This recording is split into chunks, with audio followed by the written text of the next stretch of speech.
our good friend Ryan Hamilton, who we've known for a long time. Long time. Yes, sir. New special on Netflix. This just hit me. It is killer. Killer. Very funny. Man. This is the just one. dense and like... Great ideas. Great angle. Great takes. Yeah, how do you think of getting hit by a bus? That's a great idea.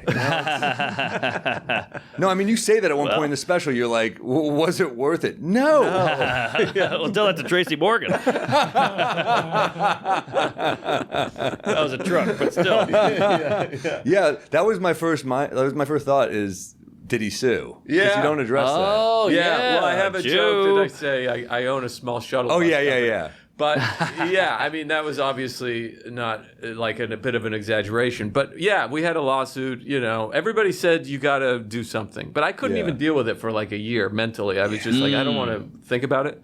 So we did do it, but the company went out of business like a week after the accident. What? A week after, and my attorneys go, this is not unusual. It was called Jim's Shuttle Bus, and he thinks that they just like, this is bad. Yeah. We're going to start a new company. It was a one-man band. I don't know. Jim was driving the bus. I don't know who it was. But they have an insurance company that's still like Okay. But so it wasn't it wasn't life-changing, anything like that. But What? The day that we filed the lawsuit, the insurance company came back. The day, like we filed in the morning, it's like they were waiting for it for a year.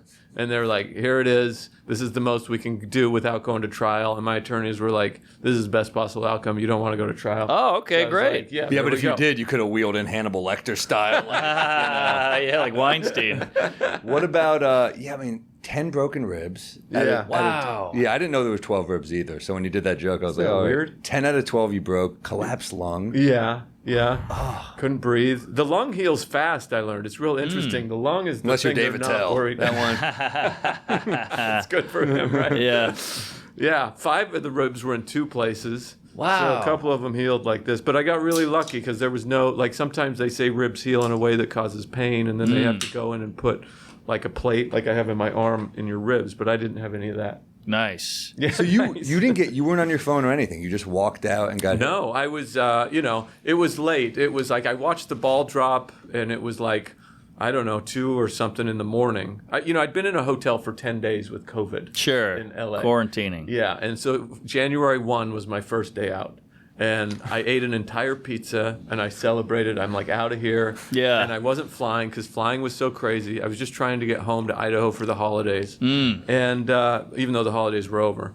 But I walked to pick up a rental car. I just thought I'm going to go do it. This place is open 24 hours. I got to the intersection, hit the button, watched the light change, and I just started walking. And I didn't see or hear anything. And it God. yeah, this guy was making a left-hand turn. He was up high. He'd just dropped people off, I think.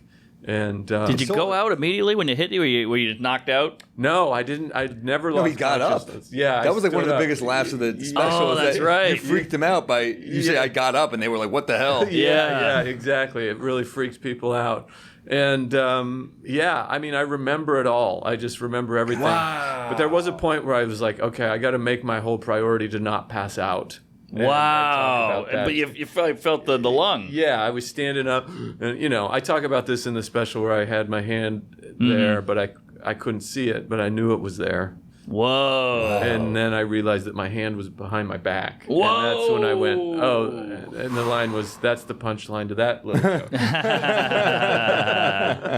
My Damn. God. Even the jackass guys were like, that guy's a badass. Right there. That's crazy. Yeah, except this was not intentional. No. Yeah. But it almost feels old-fashioned to get hit by a car not scrolling. It feels like most people probably get hit now scrolling. Yeah, it's interesting. True. I got a lot of, I learned a little bit about, during COVID, a lot of pedestrian accidents went way up. The numbers went way up. Because you think the roads are completely open and Yeah, I guess, and people are just more distracted, stressful. I don't know what it is. They don't really know why, but they went way up during Interesting. COVID. But yeah, pedestrian accidents. I feel like I think people were getting a little reckless in the city streets during COVID. Everyone I knew was like getting a scooter. Yeah, That's right. true. And then Monroe Martin lost his 2 front teeth, and I was like, Is that wow. right? Well, yeah, because it's not just other people you got to worry about. It's like potholes and Right, stuff. It could be right. anything that could send you flying. But Yeah.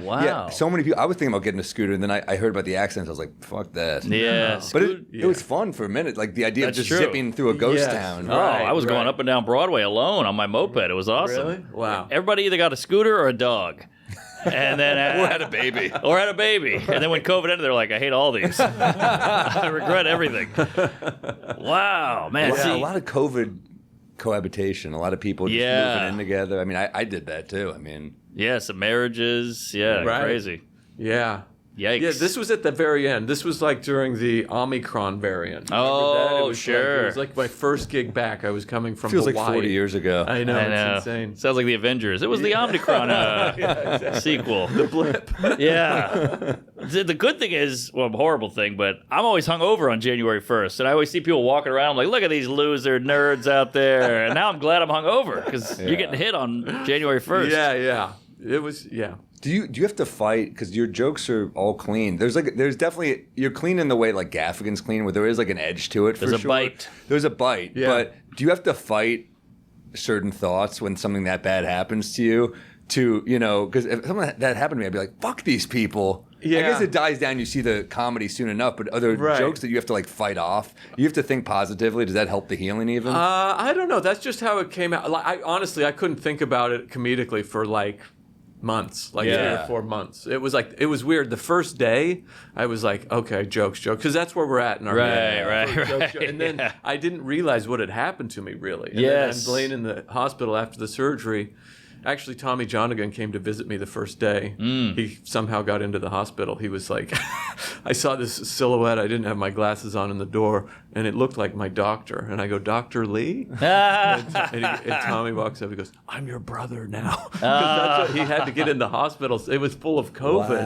And he brought me a notebook. So we started like working on ideas. Whoa. What a friend. What a guy. Yeah. And then I thought, well, this is really interesting. And then the next day I realized I can't do jokes right now. Like I just was like absorbing It's what too happened. much. You gotta be a human for a second. And you need to like when something like traumatic happens, I feel like you have to like take a step back and look at yourself. You can't just be like joke. Yes, yes. Yes. Yeah, exactly. Even with like a breakup, even something that simple. I think need your a minute. mind goes, but sometimes, I don't know how it goes with you guys, but sometimes my mind goes like too dark and it'll be funny to me, but they're just like, whoa. Oh, The that audience- was a big part of developing this material. Is like in the beginning, it was like this is funny, but it was hard for people to enjoy it, and then I had to figure out. A lot of my stuff is like that. I got to figure out a way to bring it make it palatable. Yes, you know? yes, totally. So it's like this evolution, and eventually you go, okay, now people are having fun. They're thinking about it, but it's not bumming them out. Hopefully, There's also so much pressure. Anytime something crazy happens, people go,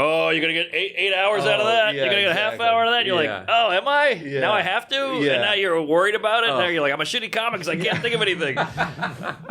But Yeah. that's No, why the it takes pressure a on minute. top of it sucks. Yeah. But what you do really well in this is you play with tension. You can tell that a lot of those jokes didn't work at first because of how much you're letting lines hang out. Oh, you know, good, good ear. Interesting. Yeah. It is true. It was like it was in the beginning. It was like I don't know if this is going to work or not. Like I can't figure it out. But then eventually. But it was also like I couldn't not talk about it. You got to talk about I'd it. never had a thing in my life. Like I'd gone through my whole career going, oh, that's interesting. What do I want to talk about? This was totally different. My audience knew about it. It was impossible not to talk about it.